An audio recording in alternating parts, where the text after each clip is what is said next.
লোট্টে মাছ fry সবাই তো পছন্দ করে, তবে স্পেশালি লোট্টে মাছের দিন আসলে আসলে আমার ছেলে খুব বেশি আবদার করে আমার কাছে ফ্রাইটা করার জন্য। তো লোট্টে মাছ ফ্রাই করে সাদা ভাত দিয়ে খাইলে কিন্তু অনেক মজা লাগে। তবে আজকে আপনার সাথে চেষ্টা করব লোট্টে মাছ ফ্রাইটা শেয়ার করার জন্য। তো এখানে আমি লোট্টে মাছ নিয়েছি, দেখেন লোট্টে মাছগুলো ফ্রেশই আছে। তো এই লোট্টে মাছগুলো সুন্দর করে কেটে সাইজ করে কেটে নেব এখন। মাছ আমি যে কয়টা ফ্রাই করব সেই কয়টা ভালো ধুয়ে পরিষ্কার করেছি। এখন দিচ্ছি লেবুর রস। তো লোট্টে মাছে একটা অষ্টগন্ধ থাকে, সবাই জানেন, গন্ধটা চলে যাওয়ার জন্য আমি লেবুর রস দিয়েছি যেহেতু ফ্রাই করব। তো লেবুর রস এবং লবণ দিয়ে ভালোভাবে আমি মেখে নিচ্ছি। তো একটু ম্যারিনেট করে নিচ্ছি আর কি।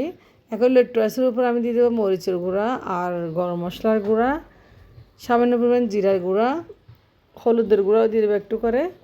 তো একটু হলুদ গুঁড়ো দিয়ে ভালোভাবে লোট্টে মাছটা আমি ম্যারিনেট করে একপাশে রেখে দিব। টোস্ট ফ্রাইয়ের জন্য আমি এখন একটা বাটি নিয়েছি, ফ্রাই করব কীভাবে সেটাই দেখেন। বাটিতে চালের গুঁড়ো নিচ্ছি, হাফ কাপ পরিমাণ নিয়েছি। ময়দার পরিমাণ আরও কম, হাফ কাপের চেয়ে আর একটু কম।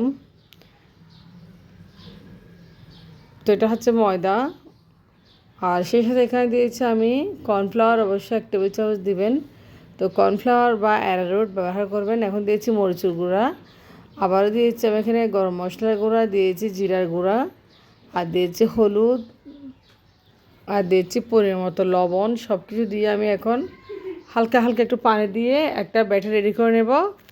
একটা ব্যাটার রেডি করে নিয়েছি, দেখেন ভালোভাবে মেখে নিয়েছি। এখন পানি দিয়ে আমি একটু একটু করে একটা ব্যাটার রেডি করে নেব। তো ব্যাটারটা অবশ্যই আপনারা অল্প অল্প পানি দিয়ে রেডি করবেন, একসাথে সব পানি দিবেন না। একসাথে পানি দিলে ব্যাটারটা আসলে ঠিক হবে না। তো দেখেন আমি একটু একটু পানি দিয়ে একটা ব্যাটার রেডি করে নিয়েছি। একটা ব্যাটার রেডি হয়ে গেছে, দেখেন খুব ঘন মিহি করে একটা ব্যাটার রেডি করেছি। আর ব্যাটারটা বেশি পাতলা করা যাবে না, না হলে যেহেতু লোট্টে মাছটা কুট হবে না, না হলে বেশি পাতলা হলে। তো এই পর্যায়ে দেখেন কনসিস্টেন্সি কীরকম এসেছে। এখন লোট্টে মাছের জন্য ব্যাটার রেডি হয়ে গেছে পারফেক্টলিভাবে। ব্যাটারটা রেডি হয়েছে দেখেন পারফেক্টলি। এখন আমি চুলায় তেল দিয়েছি। তো তেল গরম করবো, একটা একটা লোট্টে মাছ কুট করে ময়দার সাথে যে ব্যাটারটা রেডি হয়েছে ব্যাটারের উপর দিয়ে একটা একটা আমি তেলে ছেড়ে দিব। তো খুব সহজ একদম লোট্টে মাছ ফ্রাইটা, আর খুব বেশি মজা হয়। দেখেন একটা পাশ হয়ে গেছে, আমি অন্য একটা পাশ উল্টে দেবো।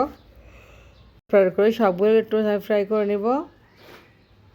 তো লোট্টে মাছের এক পাশ হয়ে গেলে অন্য একটা পাশ উল্টে দেবেন, কারণ লোট্টে মাছ যেহেতু নরম প্রকৃতির মাছ, ছিঁড়ে যেতে পারে, ভেঙে যেতে পারে। তো ফ্রাইটা সাবধানে করবেন।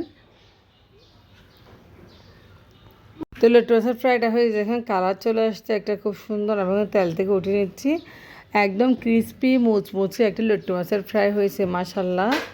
দেখতে যেমন খেতেও তেমন। তো আপনারা চাইলে অবশ্যই বানিয়ে নিতে পারেন। এভাবে সবগুলো লোট্টে মাছ আমি ফ্রাই করে নিয়েছি, খুব ক্রিস্পি হয়েছে মাশাল্লাহ, দেখতেও ভালো লাগছে, খেতেও খুব সুন্দর হবে। আর সাদা ভাত আপনারা ভালো থাকবেন, আল্লাহ হাফেজ। অসাধারণ।